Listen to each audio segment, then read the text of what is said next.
Buenas a todos y gracias por estar en esta charla y en el TechFest en general. Esta charla que voy a dar se titula Software minimalista para el siglo XXI. ¿Y cuál es la motivación detrás de este nombre? Pues creo que hoy en día utilizamos programas de software cada vez más complejos para al final hacer las mismas tareas. Y creo que hay alternativas a esto. Cuando digo alternativas, no hablo tanto de programas alternativos, sino más bien de entornos alternativos. Es decir, de formas distintas de organizarse y de diseñar los sistemas con los que trabajamos. Y hoy voy a intentar mostraros algunos principios interesantes que he ido descubriendo en los últimos años y ver un poco qué aspecto puede tener un sistema construido en torno a estos principios. Y antes de empezar, voy a poneros este new de fondo para destacar que todo el software que vais a ver en esta presentación es software libre o de código abierto. Y eso significa que cualquier persona es libre de utilizarlo, de modificarlo y de compartirlo. Es decir, que esto además tiene algunas implicaciones, como que estos proyectos, sobre todo los más simples, son el resultado del esfuerzo colectivo de sus programadores, que suelen ser a su vez sus usuarios y los que están interesados en que el programa exista. Y esto también implica que el programa está orientado a cubrir las necesidades de sus usuarios y no las de una empresa que lleva el desarrollo como una vía de beneficio. Dejando esto atrás, ¿qué queremos que haga nuestro software realmente? Lo que queremos es que haga por nosotros las tareas que tenemos en nuestra mente. O sea, llevar el concepto que tenemos en la mente, que queremos hacer, a que el ordenador lo haga. Vale, esto es un concepto muy abstracto, pero hay algunos pasos que podemos tomar para que todo este proceso sea un poco mejor. Entonces ahora vamos a ver algunos principios para intentar conseguir hacer más rápido, más cómodo, más satisfactorio este proceso, ¿no? En primer lugar, yo creo que es importante el uso del teclado, acostumbrarse a utilizarlo bien. ¿Por qué? Porque, por ejemplo, seguro que todos usáis algún atajo de teclado y eso os hace la vida mucho más fácil y estáis encantados de poder usarlo. Pues, viendo ese potencial que tiene el teclado, si lo trabajamos más, lo podemos llevar más adelante y al final podemos acabar teniendo todo pues al alcance de un tecleo o dos. Eso siempre y cuando usemos herramientas que nos den esa libertad y que nos lo permitan. Otro concepto enlazado con este anterior es el de utilizar interfaces coherentes, que yo creo que es importante que todos los programas para hacer cosas parecidas, más o menos, o intentemos conseguir que se utilicen las mismas teclas o que se hagan las mismas cosas, porque así esa memoria muscular que ya tenemos trabajada la podemos utilizar en todas partes y no tenemos que andar pensando el comando concreto que se usa en cada programa distinto, ¿no? Y todo es más fluido y podemos estar más concentrados en lo que estamos haciendo, sin tener que pararnos a pensar en qué tecla era o dónde había que dar. Y otro concepto importante es el de utilizar archivos de texto plano en la medida de lo que se pueda. ¿Por qué? Porque los archivos de texto o el texto plano es una interfaz universal que ha estado siempre ahí y que siempre va a estar, no va a cambiar, y además existen una infinidad de programas que los pueden manipular, que los pueden editar y que los entienden y los pueden interpretar. En lugar de tener que usar archivos o con una extensión muy específica que solo se puede trabajar con un programa o dos concreto y nos encierran en ese programa y no nos dejan utilizar todos los programas que ya conocemos que podrían manipularlo si fuera texto, ¿no? Bueno, después de esta chapa teórica inicial presentando los conceptos, vamos a ver algo un poco más práctico, viendo algunos ejemplos de software que nos puede servir para pues, hacerlo todo de forma un poco más simple, más minimalista, más directa y poder trabajar como queramos. Os pongo esta imagen para que veáis una imagen así como para llamar la atención, ¿no? De un escritorio, con las ventanas por ahí sueltas, como minimalistas, sin bordes. ¿Qué sentido tiene que un ordenador se vea así? Bueno, esto es porque podemos llevar el minimalismo a nuestra gestión de ventanas. En vez de tener pues las ventanas, tener que ir reorganizándolas por ahí, que ocupen más o menos sitio y tener que ir decidiendo cómo se colocan, podemos utilizar un gestor de ventanas que nos ordene el espacio del escritorio en función de las necesidades que tenemos, ¿no? Entonces ahora voy a pasar a enseñaros mi escritorio. Esto es una ventana de una terminal abierta que, como veis, está ocupando todo el espacio de la pantalla, ¿no? Si ahora cojo y abro mi navegador, lo que va a pasar es que en vez de aparecer encima o por ahí flotando, se van a reajustar las ventanas automáticamente y entonces podemos ver las dos cosas al mismo tiempo, lado a lado. Si ahora quiero abrir otra ventana, pues la puedo abrir aquí y tener esto en un momento ajustado para poder aprovechar bien el espacio de la pantalla y ver todo lo que estoy haciendo a la vez. Además de la gestión de ventanas, en un sistema, también como ejemplo de un software minimalista, me gustaría enseñaros un programa llamado dmenu, que significa Dynamic Menu, menú dinámico, que se puede utilizar para muchas cosas en el sistema sin tener que, no sé, utilizar programas concretos o ir a otra interfaz donde haya que ir con el ratón y buscar por ahí y clicar. Entonces, si este programa es esta ventana que aparece aquí y se puede utilizar para lanzar una aplicación, ¿no? Por ejemplo, yo si quiero lanzar Firefox lo puedo escribir y abrirlo, entonces se me abriría ese programa. Sirve para buscar cualquiera. Pero esto no es un programa que abra otros programas. Esto tiene un funcionamiento mucho más simple, que muestra una de las ideas que quiero dar de que un programa simple, gracias a eso, puede hacer muchas más cosas. ¿Qué quiero decir con este rollo? A ver, dmenu lo único que hace es ser un selector de opciones. Entonces vamos a ver qué pasa si yo escribo aquí, por ejemplo, le doy dos opciones, lentejas y garbanzos, ¿vale? Esto lo que hace es soltar dos líneas, ¿no? Con lentejas y garbanzos. Si esto se lo pasamos a dmenu, el programa que estoy diciendo, lo que hace es ofrecer esas opciones, como veis arriba. Me deja elegir lentejas o garbanzos o las opciones que se hubieran pasado. Y cuando elijo una, ¿qué es lo que hace? Pues simplemente la escribe. Entonces, ¿qué podemos hacer con este programa? Pues realmente podemos ponerle la entrada que queramos, que nos deje escoger, y luego se lo podemos pasar a otro programa, otra cadena de lo que queramos. Por ejemplo, por hacer algo rápido. Se lo puedo pasar como argumento a notify_send, que lo que hace es enviar una notificación, ¿no? Entonces yo elijo lentejas o garbanzos, pues cojo garbanzos y me aparece en el ordenador una notificación con eso, garbanzos. Si con el mismo comando elijo lentejas, pues me sale la notificación de lentejas. ¿Qué se puede hacer con esto? Pues eso, cualquier cosa. Ejemplos de cosas que tengo yo, pues para lanzar los programas, como veis, que te lee todos los programas que puedes ejecutar y te deja elegir uno, escribiéndolo o seleccionándolo así. También puedes hacer pues un teclado de emojis. Entonces, si por ejemplo quieres escribir un emoji de un orangután, pues simplemente lo buscas, lo coges y te lo pone en el portapapeles. Otra cosa, si no te acuerdas de cómo se escribe una palabra, pues lo puedes utilizar para buscar en diccionarios. Yo elijo aquí, todo configurado para inglés, español y polaco. Entonces digo, vale, para español, ¿cómo se escribía bibliotecario? Pues lo busco por aquí, a ver si era con B, mira, bibliotecario. Entonces sé que se escribe así, y lo puedo coger y me lo pongo en el portapapeles también. Por poner ejemplos, con esto se puede hacer realmente cualquier cosa. Entonces, vamos a seguir otro punto. Después de la gestión de ventanas y el sistema así un poco a grandes rasgos, una parte que me parece muy importante, que es el editor de texto. Porque como programadores, y no como programadores, como personas que se pasan mucho tiempo en el ordenador, pasamos mucho tiempo escribiendo. Y el editor de texto que yo utilizo es Vim, que es bastante conocido, sobre todo por los memes de que es imposible salir de él, porque no se puede cerrar, no hay manera, solo puedes teclear al azar y no hay forma de cerrarlo hasta que apagas el ordenador y lo reinicias. ¿Por qué elijo yo esta herramienta a priori insufrible y difícil de aprender?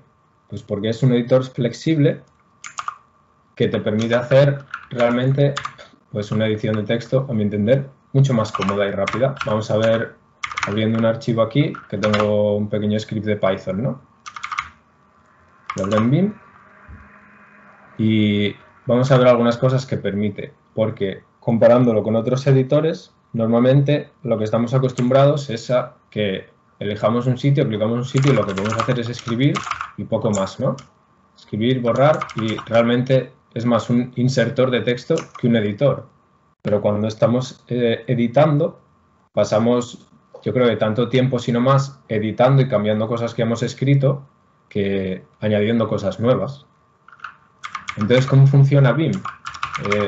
Tiene un concepto que revoluciona un poco la idea de entender la edición, que es que cuando está de forma normal, cada letra del teclado es una función diferente, ¿vale?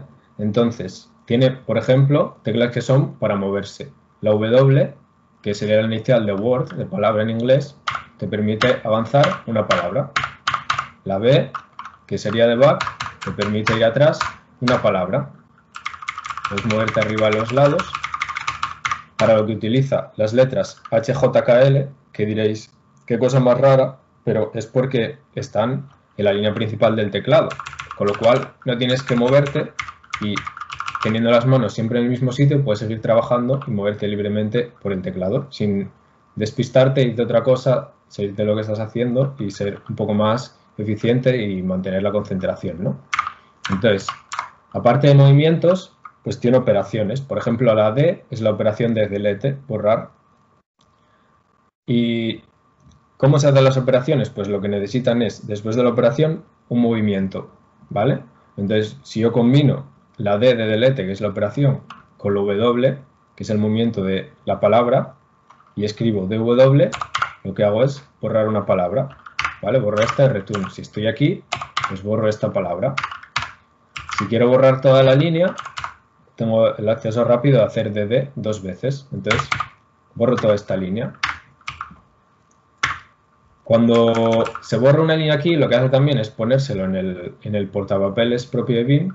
Entonces, imaginad que yo quiero quitar este return y metérselo después del else, ¿no? Pues este todo está mal, está al revés, lo que sea. Pues yo simplemente hago DD para borrarla y puedo pegarlo con la P y se pega después. Entonces, he cambiado estas dos líneas simplemente haciendo DDP, ¿vale? DDP y en un instante acaban de cambiar. ¿Que quiero cambiar estas dos y ponerlas en el if? Porque estaba al revés, estas dos líneas de aquí. Pues le doy a la D, le doy a la J para bajar, bajo una línea, entonces me he borrado estas dos líneas. Puedo venir aquí y puedo pegarlas aquí. Y en un momento me he reajustado esta función. Para volver a ponerlo, puedo rápidamente, cuando ya tienes un poco de soltura, hacer estas operaciones en un momento. Ya lo he dejado como estaba al principio. Otro ejemplo de borrar, otro movimiento es las llaves. Entonces con las llaves avanzas por un párrafo, ¿no? O un bloque de texto. Entonces si estas dos funciones yo las quiero reordenar, puedo venirme al principio, hacer D y las llaves y me he borrado la primera. Me voy después de la otra con otra llave y la puedo pegar aquí antes. Y entonces he cambiado de orden estas dos. Y en un momento puedo volver a colocarlas. Cosas más llamativas que puede hacer este editor o, no sé, otros editores más potentes que haya que te permitan realmente hacer ediciones interesantes. Pues yo vengo aquí a este script y me doy cuenta de que esto que está haciendo no tiene sentido, porque si lo ejecuto no me imprime nada, ¿no? Aquí en la salida que vendría. Porque esto realmente lo que le falta es un print. Digo, anda, que me he olvidado del print. Entonces me vengo a esta línea y digo, tengo que escribir print en todas las líneas. Bueno, pues me vengo aquí, pulso la I mayúscula para meter texto al principio de la línea y le pongo, venga, print, y vuelvo aquí al modo normal, ¿no? Que me permite hacer los comandos con las teclas. ¿Pero tengo que voy a escribir esto en cada línea? No, porque Vim te ofrece el operador del punto, que lo que te deja hacer es repetir la última operación. Entonces yo si pulso punto aquí, me repite la operación de insertar print y el paréntesis al principio de la línea. Vengo aquí y lo repite. Entonces en un momento he metido estas líneas en estas tres y si fueran 20 pues lo haría bastante rápido meter las 20 en vez de tener que escribir print 20 veces.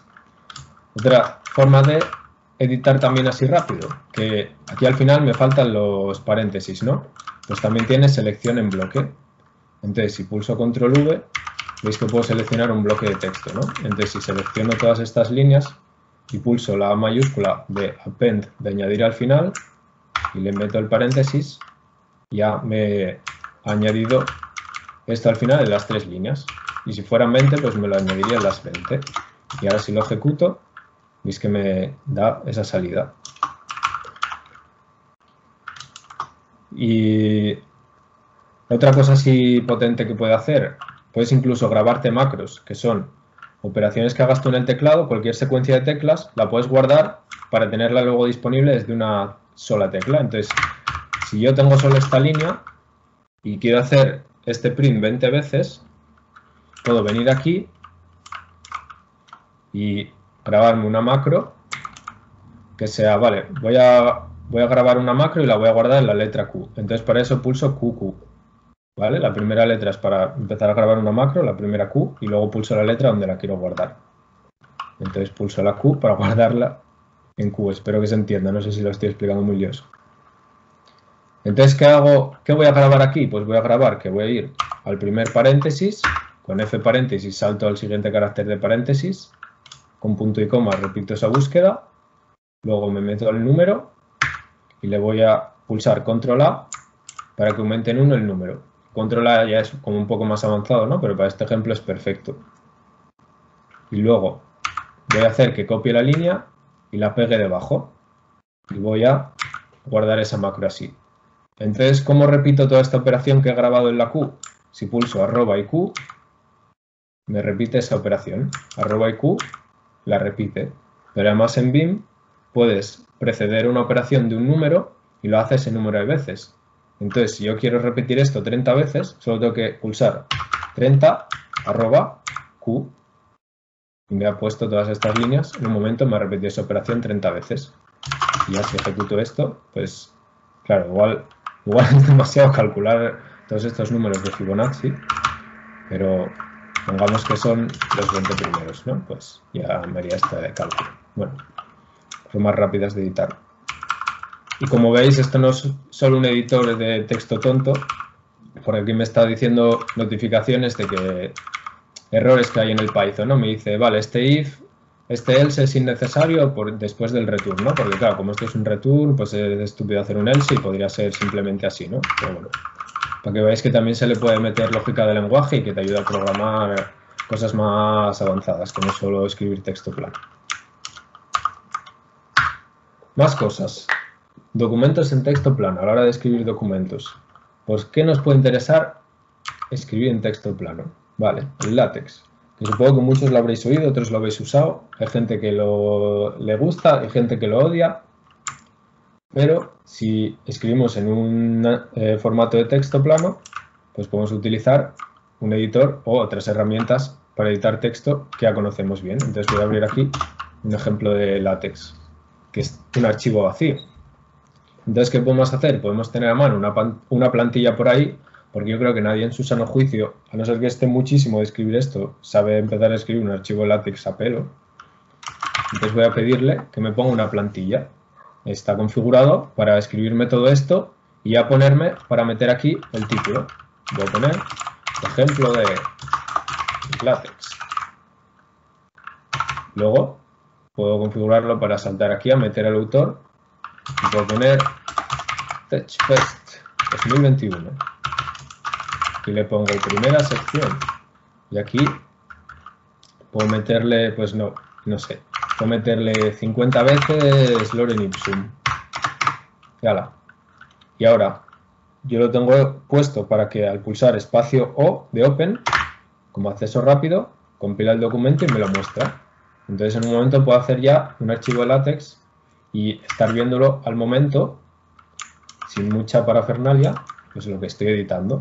Si quiero meter una imagen, pues le pongo una macro, porque como no sé de memoria cómo se mete una imagen y no quiero andar buscándolo y copiándolo, pues le digo una imagen y me mete aquí ya todo este bloque de código. Me deja aquí para que le puedo indicar aquí qué archivo es. Le puedo poner un subtítulo, ¿no? De imagen chula, venga. Aquí continuaría el texto, que voy a copiarme este bloque y lo voy a pegar aquí. Entonces, si ahora compilo este documento, pues ya vemos, voy a minimizar esto y ya vemos que estoy aquí haciendo un documento, ¿no? Fácilmente. Pero ¿por qué utilizar LaTeX para un documento rápido como puedes utilizar Markdown? Si conocéis Markdown, bueno, mejor dicho, si no lo conocéis, pues es un lenguaje de markup, de ahí el juego de palabras, de un lenguaje marcado, para escribir documentos con una sintaxis que pretende ser bastante fácil y yo creo que lo consigue bastante bien. Para hacer un título en Markdown solo hay que meterle una almohadilla, entonces puedes poner título, puedes poner aquí el texto. Para poner un subtítulo, pues metes 2 almohadillas y así sucesivamente. Y aquí va el cuerpo, ¿no? Entonces, si cojo y abro este documento, pues ya me sale aquí. Voy a cerrar me he abierto los dos, vale. Ya estaría aquí haciendo un documento un poco más vistoso desde Markdown. ¿Que quiero subir el nivel? Pues se le puede poner, puedes usar una plantilla, meterle aquí un prefijo, bueno, sí, ¿no? Como un preámbulo que le ponga algunos metadatos para que quede un poco más chulo, ¿no? Y luego ya debajo pones tu documento en Markdown. Se vería tal que así. Voy a borrar este título que sobraba. Y si quieres poner una imagen, pues simplemente tienes que hacer así. Aquí le pondrías el texto, el subtexto si le quieres poner, ¿no? El subtítulo. Y aquí puedes indicarle la ruta de la imagen.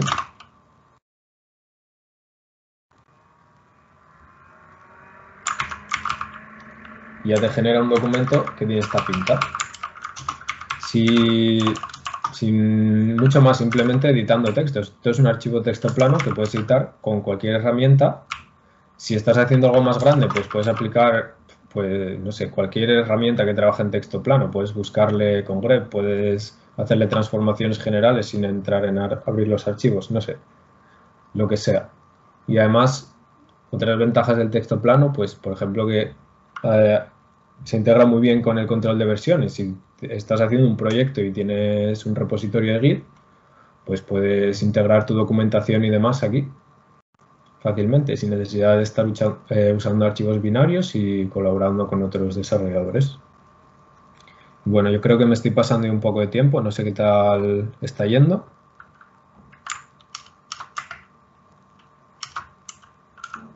Sí, vamos, con las charlas express no podemos darte más tiempo. Nada, pues realmente era esto un poco lo que quería enseñar, ¿no? Monolitos versus ecosistemas, un concepto que creo que es importante. En vez de hacer todo dentro de un programa, tener como un entorno que te permita manipular y combinar una cosa con otra y al final adaptarlo a tus necesidades. Que muchas veces menos es más porque una herramienta más simple te permite generalizar más su uso. Y que la terminal da un poco de miedo al principio, pero es muy útil porque permite interfaces muy comunes, combinar toda una cosa con otra y se puede abrir desde cualquier sitio. Incluso os podéis conectar a vuestro ordenador en remoto y seguir trabajando fácilmente. Y hasta aquí la charla, aunque os haya ido un poco de tiempo. Gracias por escucharme. Espero que hayáis visto algo interesante, que os haya llamado un poco la atención. Y me tenéis en Teams, tenéis mi contacto para contarme si queréis cualquier cosa, preguntarme cualquier cosa. Muchas gracias a ti y por enseñarnos la belleza que tiene Vim, que no todo es dolor. Ahora le toca a Alejandro Morollón, que nos va a dar una charla de un día en la vida de un ingeniero de software libre en Red Hat. ¿Se me escucha? Sí, espera que pare un momento la grabación.